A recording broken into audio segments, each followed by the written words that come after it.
अभी हैदराबाद में एक सज्जन के घर वो मुझे कहना चलिया, बहुत रईस आदमी है, बहुत ये बहुत वो है। मैं कहा भाई रईस फईस वगैरह चूल्हे में मुझे कोई मतलब नहीं, मैं अपने गरीब हूँ, मैं गरीबी में ठीक हूँ। बहुत पीछे पड़े, चलिए माता जी, उन्होंने बड़ा बुलाया। मैंने कहा अच्छा भाई रास्ते में पड़ेगा तो चले। जैसे मैंने उनके घर में कदम रखा तो एक पैर पीछे। कहले क्या बात? मैंने कहा इस घर पे शाप है बहुत बड़ा। कहले आपको कैसे मालूम? मैंने कहा है या नहीं, सच सच बोलो, तो मैं अंदर नहीं आने वाली, सच बोलो। कहले हाँ है। उस घर के 2 जवान बच्चे हमेशा ऐसे ही कुर्सी पे बैठे हुए, दोनों पैर हाथ, खाते भी ऐसे, सोते भी ऐसे।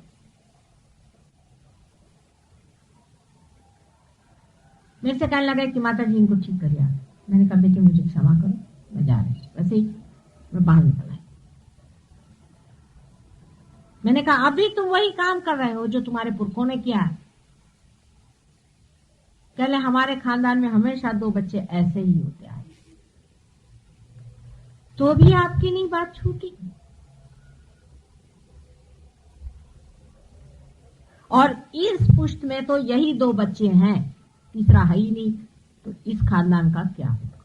मैंने कहा आप खानदान ले बैठो, पैसा लेके बैठो और उसको चाटो आप और खाओ और इनके चिपकाओ चारों तरफ, और उतना भी नहीं होगा तो प्रोसेशन निकालो। किसी की आत्मा को दुख देना, विशेषकर किसी गरीब को दुख देना, उसकी आत्मा से आह लेना, आपको पता होना चाहिए शिव जी का राज सब दूर चल रहा है। आपको दिखने में लगता है कि आपने कुड़की ले आए, उसके घर का सारा सामान लूट के आप चले आए। घर में बहू आई है, उसको सता रही है सास, उसको बड़ा मजा आ रहा है सताने को, छल रही है। मेरे को इतना मेरे सास ने छला तो मैं भी इसको छल। उसकी आहें मत लो, किसी गरीब की आहें मत लो, किसी के हृदय की आह मत लो, कभी भी मत लेना। शिव जी वहां बसते हैं, जान लो। और जितना आदमी भोला होगा उतना ही वहां शिव जी का राज्य ज्यादा होगा। किसी भोले आदमी का कभी फायदा मत उठाना। भोले आदमी के सामने हमेशा नत मत करो, क्योंकि शिव जी वहां जाग रहे हैं, तभी वो भोला है। आदमी तभी भोला होता है जब उसके अंदर शिव जी जागते। भोले आदमी को लोग बहुत सताते हैं, उसको छलते हैं। जिनको खासकर पैसे का बहुत समझ में आता है, 1-1, 2-2 पैसा जो जोड़ते बैठते हैं, वो भोले आदमी को उल्लू बनाते फिरते हैं। पैसा तो कभी मिल भी जाएगा, लेकिन शिव जी के शाप से आप विमुक्त नहीं हो सकते। आप कहेंगे कि माँ तुम यूं ही हमें डरा रही हो। मैं बिल्कुल नहीं डरा रही हूँ, मुझे सजग कर रही हूँ। सजग हो जाओ। शिव जी के कार्य जो है बहुत गहन और बड़े ही दिनों तक चलने वाले, क्योंकि अंत तक शिव जी ही है। सब लय जब होगा तब भी शिव जी है, और जब उत्पत्ति होगी तब भी शिव जी है, और बीच में बाद में मैं आपको जब बताऊंगी तो सब बता दूंगी विष्णु जी कब आते हैं और कब। आज महाशिवरात्रि के दिन सबको यही निश्चय करना है कि हम किसी भी प्रकार किसी की भी आह नहीं लेंगे, किसी के साथ हम ज्यादती नहीं करेंगे, किसी भी चीज की। कोई गरीब है, कोई मजबूर है, कोई हमारे नीचे है, कोई हमारा आश्रित है, जो भी ऐसा है वहां शिव जी का राज्य है। उनसे सज्जनता है। नौकर है घर के अंदर, उसको खाने के लिए नहीं देंगे, उसको भूखों मारेंगे, उसका पैसा मार लेंगे। 2-2 पैसे लोग अपने नौकरों को मारते हैं, समझते नहीं उसके अंदर शिव जी बसे हुए हैं। और शिव जी का कोप आप पे आएगा। मैं आपसे सच सच बता रही हूं, इसमें से एक अक्षर, एक बूंद भी झूठा नहीं है। आप चाहे तो वाइब्रेशन से देख लें, कितने सहयोगी हैं कि कितने जोर से वाइब्रेशन से इसका होता है। अगर मैं एक भी अक्षर झूठ बोल रही हूं तो आपके वाइब्रेशन रुक जाए।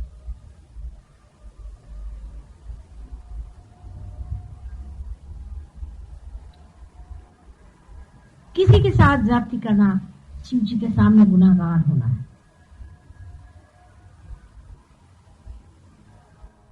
सज्जनता, सौजन्य, नम्रता, झुकना, ठगा जाना भी ठीक है। शिव जी के यहाँ लिख दिया नाम, ठगे गए थे बेटे, कोई बात नहीं, मैं देख लूं। अरे उनके पास भैरवनाथ खड़े हुए हैं, एक सोटा लगाएंगे उनको तो ठीक हो जाओगे तुम लोग साथ।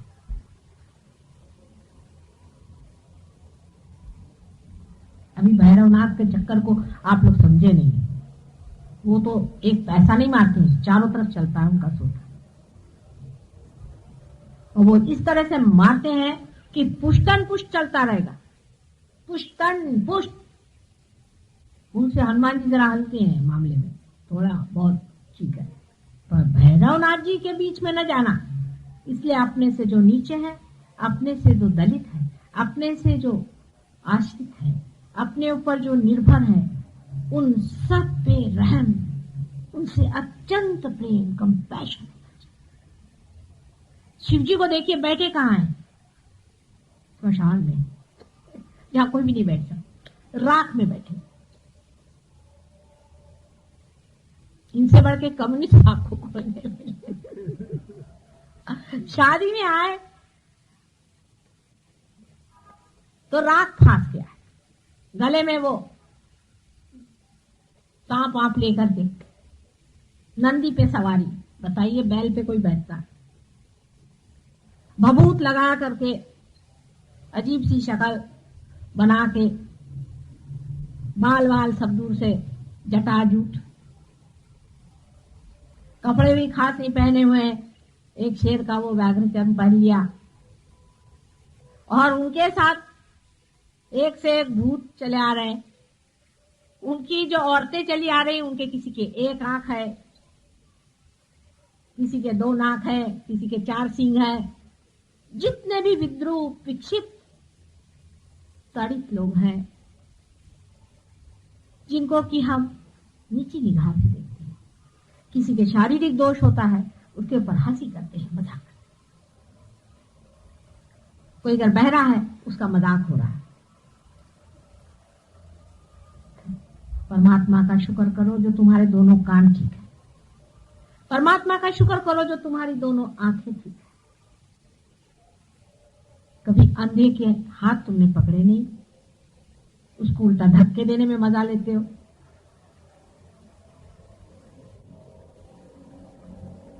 ऐसे शिव जी भगवान को देखो कि उनकी बारात आ रही है,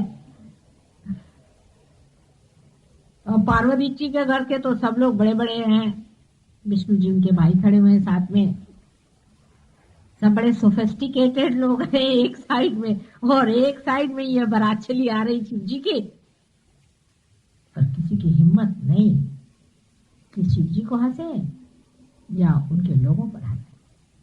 दुनिया भर के जितने विद्रूप और कद्रू लोग हैं, सबको लिए चले आ रहे हैं बड़ी शान से, नीचे निगाह से नहीं। हम लोग तो अगर हमारा बाप गरीब होएगा तो उसको दफ्तर में आने को बनेगा, मेरे मत आना भैया, उसको कपड़े भी नहीं देंगे। अपने बाप से तक हम शर्माते हैं, इतने हम गुरु हैं। सबको बड़ी शान से लिए चले आ रहे हैं कि वाह भाई वाह। कोई बेचारे रंग धुड़ंग, बेचारे कपड़े नहीं, कुछ नहीं, जैसे भी हैं चले आ रहे हैं शिव जी के साथ। अब पार्वती जी देखे घबरा रही, मेरा दूल्हा भी आया मेरे घर तो मेरी नाक कटा रहे हैं। कोई दो चार अच्छे तो ले आते कम से कम सामने में, लेकिन अब बोले तो बोले क्या, भैरवनाथ जी सामने चले आ रहे हैं। सोचे इनकी शादी भी क्या। लेकिन पार्वती जी के मन तो वही भाए हुए हैं, उनको तो कोई और पसंद नहीं। जैसे भी हैं ससुराल के लोग, जैसे भी है, चाहे उनके यहाँ औरतों की एक ही आंख हो, लेकिन तो भी पति के घर के लोग आए, उनका मान, उनका पान, उनको नीचे निगाह से देखना, क्योंकि मैं बड़े विष्णु जी के घर, मेरे भाई खड़े हुए हैं विष्णु जी जैसे, कुबेर जिनके घर में पानी भरते हैं, और मैं हिमालय की बेटी हूं।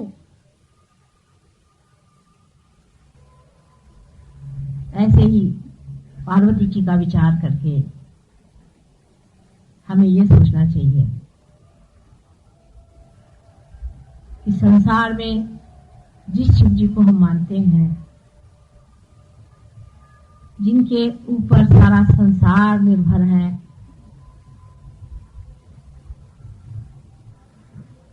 जो एक क्षण में ही हम सबको खत्म कर सकते हैं। जब संहार होगा तो 11 रुद्र के रूप से वे निकल करके सबको संहार कर, और जो भी संयत भाव से ये सारा खेल देख रहे हैं, जिनके लिए संसार की सारी कुछ सृष्टि आदि कुछ भी नहीं, और जो साक्षी मात्र सब मजाक देख रहे हैं दुनिया का,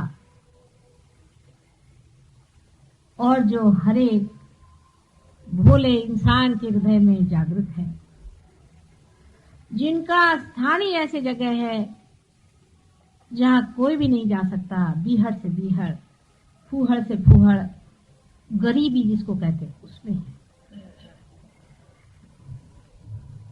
उनका कोई श्रृंगार नहीं, उनका कोई भी बाहरी वैभव नहीं है, किंतु उनके सिवा किसी के पास कुछ भी नहीं शोभा देता। ऐसे शिव जी को जो इंसान मानता है वही इंसान है, क्योंकि वो इंसानियत को मानता है। इसलिए नहीं कि फलाना एक बड़ा भारी अफसर है, क्योंकि फलाने के पास इतना रुपया पैसा है, क्योंकि फलाने के पास इतनी विद्या है, दूसरे के पास में ये है, पर इसलिए कि एक बड़ा मानव है, वो चाहे गरीब है, चाहे अमीर है, चाहे छोटा है, चाहे बड़ा है, लेकिन एक बड़ा मानव है। और बड़ा मानव वही होता है जो साक्षात शिव जी के चरणों में रहता है। आज का दिन ऐसा नहीं है कि आपको मैं दुखी भी करूं, क्योंकि आज का दिन है बहुत दुख का। लेकिन एक बात मैं जरूर बताऊंगी कि महाशिवरात्रि के दिन उपवास करने की कोई जरूरत नहीं, बिल्कुल उल्टी बात है। जिसने भी ये बात कही है, पता नहीं इसका क्या शास्त्राधार है, मैं पूछती हूँ, मुझे बताएं कोई भी पंडित कि कौन सा शास्त्र में लिखा हुआ है। शिव जी के विवाह के रोज आप लोग क्या उपवास करेंगे? क्यों साहब?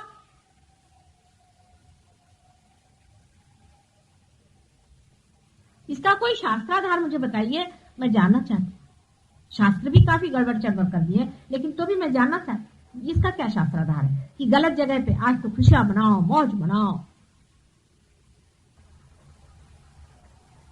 आज खुशियां मनाने का दिन है। कितने लोग उपास करके आए? हाथ ऊपर करें जिन्होंने उपास किया। आप लोग पार नहीं हो सकते, आज कोशिश कर लें। और आप जो पार हैं आप भी बच जाएंगे, आज नहीं आने वाले वाइब्रेशन। देख लो, कोशिश कर, कोशिश करके देख लो। आ रहे वाइब्रेशन? कुछ नहीं आ रहे, हल्के हो गए। झूठ नहीं बोलो तुम।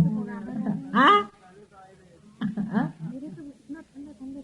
तुमने तो नहीं किया उपास आज, इसीलिए तो आज मैं खुश हूँ तुमसे। तुमने नहीं किया, अच्छी बात। राजा बेटे हो तुम। आज के दिन उपास नहीं करने का। आज खूब खाओ पियो, घर जाके लड्डू खाना, खा पी के नहीं, मतलब फलाहार किया। फलाहार क्यों करना? आज तो खूब खाना है। उनका खाना है बादाम पिस्ता, खाओ खूब। खाते हैं चना खाओ। देवी जी चना खाती हैं, आप लोग भी चना खाओ। फल फूल कौन खाता है? उल्टी उल्टी बातें सब करते हैं। आपको शारीरिक शास्त्र से देखना चाहिए कि शिव जी अगर स्थिति है, हमारे एग्जिस्टेंस है, तो एग्जिस्टेंस के लिए क्या चीज जरूरी है, क्या चीज खानी चाहिए बताइए। आप लोग जानते हैं कार्बोहाइड्रेट्स, उसके बगैर हमारे अंदर शक्ति नहीं आ सकती। आज के दिन सबको कार्बोहाइड्रेट्स खाना चाहिए, हर तरह के, या प्रोटीन्स खाना चाहिए। जितने भी आप प्रोटीन्स खाएं अच्छे हैं, अधिक से अधिक आप प्रोटीन्स खाएं। चने में प्रोटीन्स है, चना सिर्फ प्रोटीन है। अगर आप चना खाएं तो आपने प्रोटीन खा लिया। आज हर तरह के आपको प्रोटीन खाना चाहिए, जो भी प्रोटीन हो वो आज सब्जी के लिए खाना चाहिए। हृदय के लिए कितनी अच्छी चीज है प्रोटीन। अगर आप कृषि प्रकृति के हैं तो आपको कार्बोहाइड्रेट्स भी खाना चाहिए, पर सबसे बड़ी चीज है प्रोटीन खाना चाहिए। और आज के दिन आप फल फूल खाएंगे जो कि नहीं खाना चाहिए, इसका कोई कहीं शास्त्राधार तो मुझे समझ में नहीं आता, पर रूढ़ी चल गई तो चले सब। अभी जिसने चलाई वो ये तांत्रिक ही होंगे, कोई और तो कोई नहीं हो सकता। मुझे तो और कोई समझ में नहीं आता कि कोई भी जानबूझ करके ऐसा काम करे। एक सीधा हिसाब सोचना चाहिए कि जिस दिन किसी का जन्म हो या विवाह हो, उस दिन भूखे नहीं रहते लोग, उस दिन मौत करते हैं, खुश होते। कोई मरता है उस दिन भूखे रहना चाहिए। हम लोगों के यहाँ हिसाब ऐसा है, जिस दिन कोई मरे या नर्क के दरवाजे खुले उस दिन उपवास नहीं करना, उस दिन सवेरे उठ के खाना। तो आज सब लोग खुश खुश खाएं पिए। हाँ, नर्क चतुर्दशी के दिन उपवास करना चाहिए, तो उस दिन सवेरे नहा धो करके 4 बजे उठ करके पहले फराल करें। देखिए कितना उल्टा है। अब मैं ये बात कहूं तो आप मुझे कबीर जैसे तो कह नहीं सकते, लेकिन हाँ आप कहेंगे कि माता जी तो सब उल्टी बातें बताते। लेकिन जो बातें सीधी हैं उसे सीधी मानो, और जो बातें उल्टी हैं उसे उल्टी मानना होगा, क्योंकि सत्य जो है वो सत्य ही है, उसको कोई बिगाड़ नहीं सकता, उसको कोई मिटा नहीं सकता। और सत्य है ही नहीं। आप अपने वाइब्रेशंस पे देखिए, मैं जो बात कह रही हूँ अगर झूठ हो तो आप लोगों के वाइब्रेशंस पे पता चलेगा। सब आपके कंप्यूटर खुद चलने लगे, बहुत से लोगों के चल रहे हैं, जिनके नहीं चल रहे हैं वो भी चलाएंगे। अभी इस बात पे जरूर वाइब्रेशंस आएंगे सबके, है।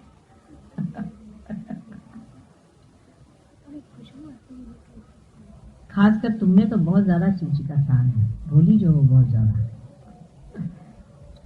हाँ, तो अब कहिए तो थोड़ी देर ध्यान भी कर लें, क्योंकि ये कह रहे थे कि बहुत से लोग realization, have your friends come for realisation.